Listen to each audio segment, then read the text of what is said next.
তো সব উনি নিজেই বলেছেন ইলেকশন পলিসি ডাটা প্রার্থী তালিকা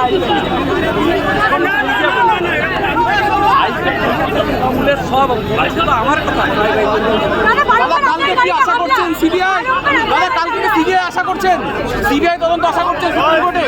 সিবিআই তদন্ত আশা করছেন সুপ্রিম কোর্টে কি আশা করছেন? সঙ্গতভাবে তো তাই হয়। উনি প্রভাবশালী বলে তো ছাড় পেতে পারেন না। আপনি যদি এই ঘটনা ঘটাতেন আপনি জেলে থাকবেন, উনি বাইরে থাকবেন। হ্যাঁ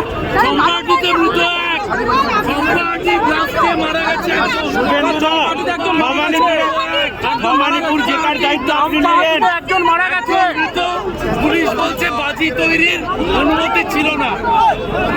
চম্পাহাটিতে পুলিশ বলছে আলাপুর মডেল বাজি তৈরির পলিসি কোথায়? এদের যে সব অ্যাডভাইসার রেখেছে হাতি পুষছে গেল। দাদা ভবানী